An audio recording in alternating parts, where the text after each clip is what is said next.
Assalamualaikum warahmatullahi wabarakatuh. Perkenalkan, nama saya Muhammad Arif Burhan. Di sini saya akan menjelaskan sedikit tentang sifat wajibnya Allah. Jadi sifat wajibnya Allah itu ada dua. Kita sebagai umat Islam wajib, harus fardu ain kita mengetahuinya. Bahkan dalam kitabnya Ibnu Arabi dan Imam Sanusi itu lebih tegas lagi.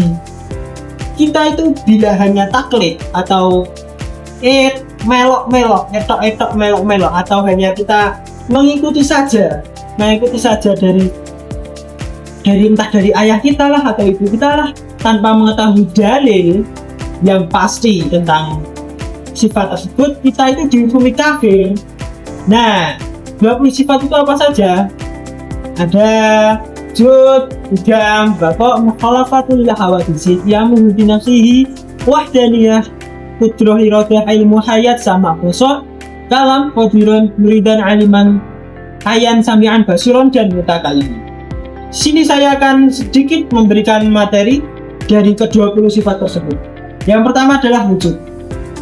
Wujud artinya adalah ada. Bagaimana kita mengimani bahwa Allah itu ada? Jadi, Allah Ta'ala mawjudun wa anna wujudahu bidatihi laisa biwasitati syai'in. Jadi Allah itu ada, dan adanya Allah itu tidak dengan lantaran apa-apapun. Seperti contohnya kita kan ada karena lantaran dari orang tua. Begitu Allah itu ada ya karena Allah itu ada. Allah itu Tuhan, Allah bebas, Tuhan mah bebas. Yang kedua adalah sifat qidam. Qidam adalah terdahulu. Nah, terdahulunya Allah itu bagaimana sih? Na'ni annahu mawjudun qabla kulli syai'in wa annahu lam yakun ma'duman fi waqtin. Jadi Allah itu ada sebelum makhluk-makhluknya ada. Jadi tidak ada yang sebelumnya Allah. Allah itu terdahulu dari yang dahulu. Lalu menginjak sifat yang ketiga adalah bakok. Bakok berarti kekal. Kekalnya Allah itu gimana? Jadi wa anna baqa'ahu laisa lahu nihayatun. Kekalnya Allah itu tidak terbatas, tidak terkekang waktu, tempat ataupun lainnya. Allah itu tidak bisa rusak. Kita sebagai makhluknya yang bisa rusak. Selanjutnya masuk yang keempat, yaitu mukhalafatul hawadisi. Mukhalafatul hawadisi itu apa? Jadi Allah itu berbeda dengan makhluk-makhluknya. Berbeda dengan apa? Semua itu berbeda. Seperti kita logikakan saja. Meja dengan pembuatnya. Meja berbentuk meja, tapi pembuatnya tidak berbentuk meja. Ya karena pembuat berbeda. Selanjutnya yang ke-5, yakni qiyamu bi nafsihi. Qiyamu bi nafsihi itu apa? Berdiri sendiri. Maksudnya berdiri sendiri itu gimana sih? Jadi Allah itu tidak butuh bantuan kita. Jadi jangan pernah berpikir kalau kita sembahyang itu karena Allah butuh kita. Itu salah satu pemikiran yang salah, sesat sekali. Karena kita yang butuh Allah, bukan Allah yang butuh kita. Memasuki sifat yang ke-6, yakni wahdaniyah. Banyak orang mengatakan bahwa wahdaniyah itu berarti satu. Tapi saya pribadi, satu itu bila kita maknakan dalam sifat wahdaniyah itu kurang cocok. Karena satu itu masih bisa dibagi dengan setengah, sepertiga, dan seterusnya. Jadi saya pribadi, wahdaniyah itu lebih ke esa ataupun tunggal. Karena tidak ada Tuhan selain Allah, karena Allah ya hanya Allah, Tuhan itu hanya Allah. Selanjutnya adalah hayat.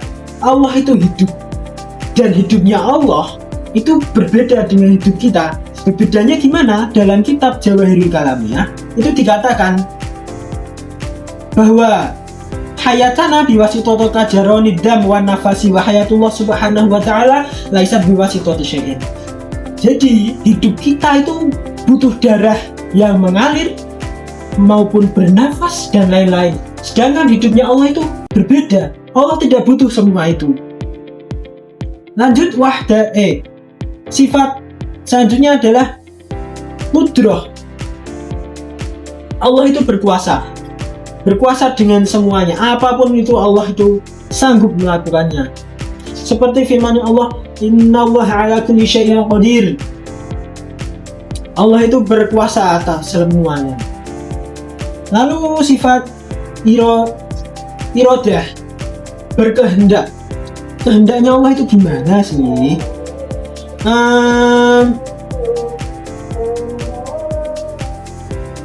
Allah itu berkehendak apapun saja los. Tuhan itu los, berkehendak apapun los.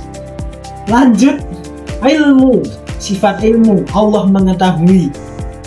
Jangan samakan pengetahuan Allah dengan kita, karena ibaratkan kita menuliskan ilmunya Allah itu satu dunia, lautan dunia digunakan untuk menulis ilmunya Allah, itu tidak akan cukup. Allah itu mengetahui seberapa banyaklah turunnya rintik-rintik hujan itu, ada berapa. Terus bahkan kita bersembunyi di bawah benteng yang tebalnya 50 km pun Allah mengetahui. Lanjut, Allah itu sama. Lagi-lagi jangan kita menyamakan sama mendengarnya Allah itu dengan kita, karena bagaimana sih? Jadi anallahu subhanahu mausufun bisam'i wa annahu yasma'u kulla syai'in sirran kana aw jahran. Lakinna sam'ahu subhanahu wa ta'ala laisa ka sam'ina fa inna sam'ana biwasitatil udhun wa sam'uhu subhanahu laisa biwasitati syai'in. Allah itu mendengar, bahkan yang jahar ataupun siri, yang rahasia maupun jelas. Kita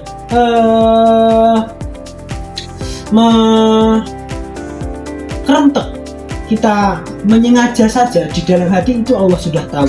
Dan juga kita itu tidak boleh menyamakan pendengaran kita dengan Allah, karena kita itu butuh telinga, sedangkan Allah itu tidak butuh lantaran tersebut. Selanjutnya adalah basornya Allah. Allah itu melihat. Bahkan dalam kitab ini disebutkan hatta namlata sauda fil lailati dzulma. Jadi Allah itu melihat sampai dengan semut hitam yang terdapat pada malam hari yang gelap gulita. Dan Allah itu melihat tidak seperti kita. Allah itu tidak butuh mata, tidak butuh lantaran, karena mata itu hanya milik makhluk, bukan milik Tuhan. Selanjutnya adalah sifat kalam. Lagi-lagi kalamnya Allah itu berbeda dengan kita, karena Allah itu berfirman tidak butuh mulut, sedangkan kita itu butuh mulut. Selanjutnya 7 sifat yang terakhir, yakni qadiran muridan aliman hayan sami'an basiran mutakaliman. Itu sama seperti 7 sifat sebelumnya, yakni qudrah, iradah, ilmu, hayat, sama basar, kalam. Itu tidak berbeda, cuman ya sama, karena itu adalah sifat ma'ani dan ma'nawiyah, yang mana memberikan makna satu sama lain. Nah, ada bonus satu tentang sifat jaiznya Allah. Apa sih sifat jaiznya Allah itu? Jadi Allah itu bersifat fi'lu kulli mumkinin aw tarkuhu, atau Allah itu bebas melakukan apa saja. Ingin menciptakan inilah, tidak menciptakan inilah, ingin membuat kita pintar ataupun kita bodoh, itu kuasa Allah. Kita tidak bisa menentang Allah, karena kita itu hanya abd. Karena abd itu 100% milik Maula Allah, kita itu 100% milik Allah. Apapun yang Allah kehendaki, kita tidak bisa berprotes, dan kita itu harus berhusnudzon bahwa semua takdir kita itu baik. Takdir Allah itu lebih baik. Nah, terus kadang kita itu terbersit sebuah soal, kenapa sih Allah itu dinamakan sebagai Allah? Nah, jadi itu jawabannya ada 2. Yang pertama, Allah itu kata Allah itu berasal dari al-ilah. Kata sifat ilah itu artinya adalah pangeran atau Tuhan, ditambah dengan al, yang mana al itu mengkhususkan terhadap suatu perkara. Jadi Allah hanya pangeran itu, hanya Allah, pangeran itu hanyalah Allah. Yang kedua itu memang kata Allah itu dari dulu. Kata Allah itu istimewa, sangat istimewa, karena Allah itu tidak ada jamak ataupun muannasnya. Allah itu hanya mufrad, hanya satu. Lalu kadang kita juga terbersit soal begini, loh, kalau Allah itu satu, kenapa kok terdapat banyak agama? Jadi begini, Tuhan itu ada dua.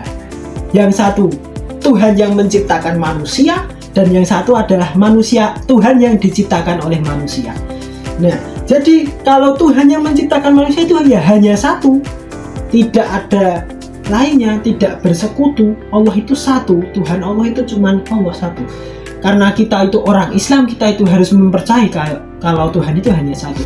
Sedangkan Tuhan yang diciptakan manusia itu ada banyak, karena manusia itu mempunyai akal pikiran yang mana itu bisa meluas. Apalagi akal itu campur dengan nafsu. Tidak menutup kemungkinan manusia itu menciptakan Tuhan-Tuhan yang lain. Jadi kesimpulannya, yang pertama, kenapa Allah dinamai dengan Allah? Yang pertama karena berasal dari kata ilah yang ketambahan al mengkhususkan menjadi Allah. Yang kedua karena nama Allah itu sudah dari dulu ya namanya Allah. Terus soal kedua, kenapa kok banyak Tuhan di dunia ini kalau Allah itu hanya satu? Karena Tuhan itu ada dua, sebenarnya ada dua, Tuhan yang menciptakan manusia dan Tuhan yang diciptakan manusia. Sudah begitu, semoga bermanfaat.